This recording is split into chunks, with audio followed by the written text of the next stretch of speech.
안녕하세요, 여러분의 상구입니다. 제가 기본적으로 코리니 분들에게 조금 친절하지 않아가지고 코리니 분들께서 제 채널을 잘 구독을 하지 않으시는데요. 본 영상은 코리니 분들을 포함해서 투자를 하지 않으시는 분도 알고 계시면 살면서 도움이 되는 부분이 있으니까 부동산하고도 연관이 있고요. 꼭 끝까지 시청해 주시기 바랍니다. 알기 쉽게 설명을 해드리도록 하겠습니다. 설명을 하기에 앞서 또 조금씩 악플을 다시는 분들이 있는데요. 제 채널에 악플 다는 시간이 안 아까우세요? 본인의 시간을 좀 절약하시는 것을 추천드리겠습니다.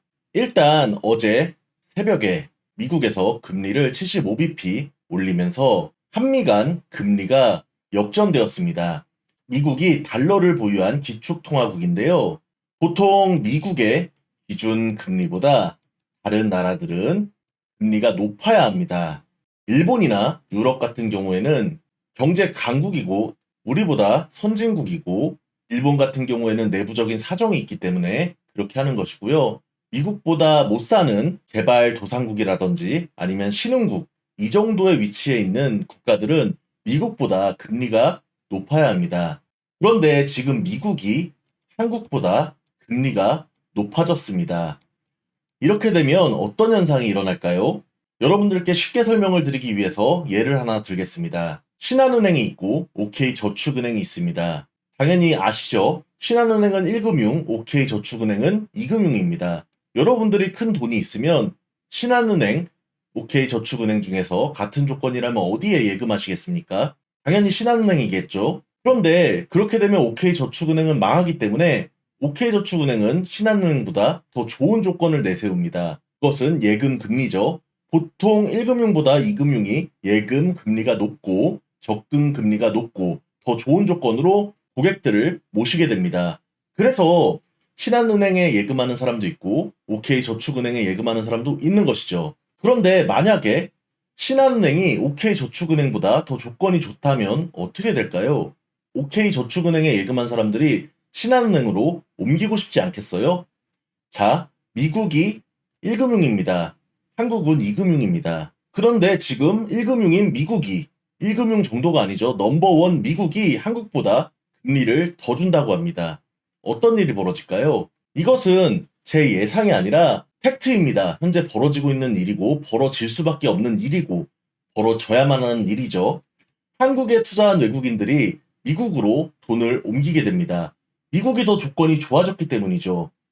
그러면 한국 주식에 투자했던 사람들이 미국 주식으로 옮기게 되고 한국 기업에 투자를 했던 사람들이 미국 기업에 투자를 하게 되고 한국에 예금했던 사람들이 미국에 예금을 하고 한국 원화에 베팅했던 사람들이 미국 달러에 베팅을 하게 됩니다. 그래서 지금 원달러 환율이 엄청나게 올라가는 게 바로 그 이유죠.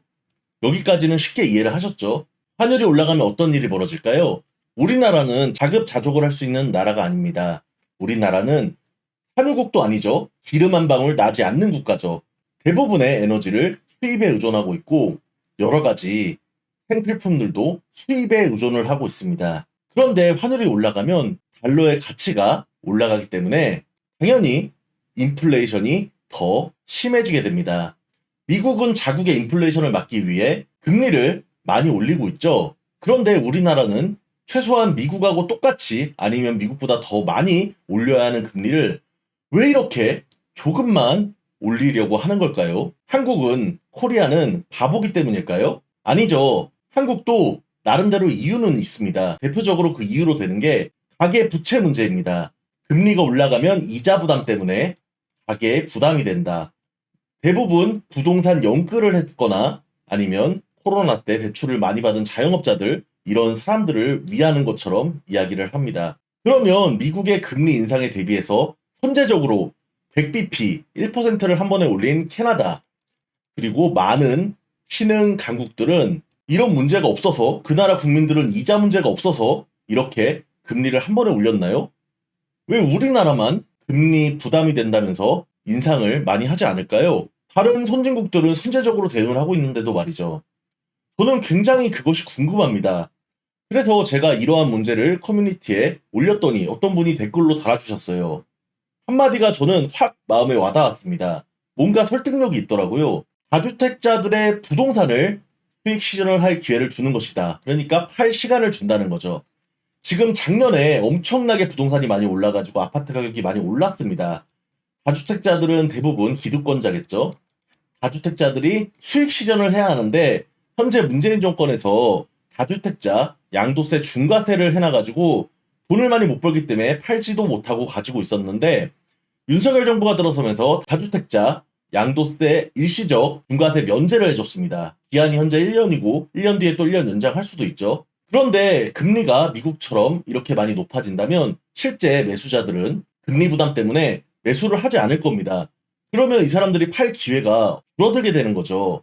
그래서 이 사람들이 팔고 떠넘길 때까지 금리 인상을 조금씩 하는 것이다. 이런 말을 하시더라고요. 저는 굉장히 근거가 있다고 생각을 했습니다. 금리가 이렇게 역전이 되면 아까 말씀드렸듯이 코스피, 주식시장은 죽게 되어 있습니다. 물론 나스닥이 반등을 하기 때문에 코스피도 어느 정도 따라갈 겁니다. 근데 나스닥이 이만큼 갈 때 코스피는 이만큼밖에 못 따라간다면 무슨 의미가 있을까요? 떨어질 때는 더 떨어지고 말이죠. 금리가 역전되면 이렇게 안 좋게 작용을 합니다. 이것이 현실이고요. 미국과 캐나다 등 각종 선진국들은 금리를 선제적으로 인상해서 영끌족이나 그런 무리한 투기꾼들을 배제하고 망하든지 파산을 하든지 전혀 고려하지 않고 인플레이션 문제 해결을 먼저 우선순위로 두고 있습니다. 인플레이션은 금리를 인상을 해야 잡히는 겁니다. 금리 인상이 수단인데 굉장히 강력한 수단이고 필수적인 수단이죠. 금리 인상을 하지 않아서 자산들, 부동산이나 기타 자산 가격이 지켜진다고 하더라도 인플레이션으로 생필품이나 물가가 올라간다면 조삼모사일 뿐입니다. 서민들을 위하는 척 금리를 조금 올려준다면 그것은 그 서민들이 올라가는 인플레이션에 어차피 그것으로 부담을 덜 하는 대신에 올라간 물가에 돈을 더 지출해야 하기 때문에 조삼모사, 아침에 3개 주고 저녁에 4개 주고 아침에 4개 주고 저녁에 3개 주고 어차피 똑같이 7개인데 그냥 그렇게 하는 겁니다. 저는 아무런 이득이 없다고 생각합니다. 최소한 미국하고 똑같이 75bp를 인상하던가 더 많이 100bp를 인상을 해서 금리 역전 상황은 나오지 않도록 최소한 미국보다 우리가 등급이 안 좋기 때문에 외국 자본의 유출은 이루어지지 않도록 코리아가 유나이티드 스테이터스 오브 아메리카 어떻게 이기겠습니까? 덤빌 수가 없습니다. 코리아는 USA를 이기려고 하면 안 됩니다.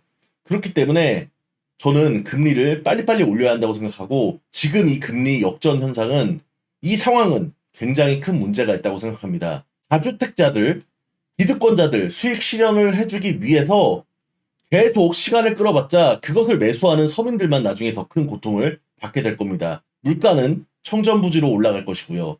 시청해주셔서 감사합니다.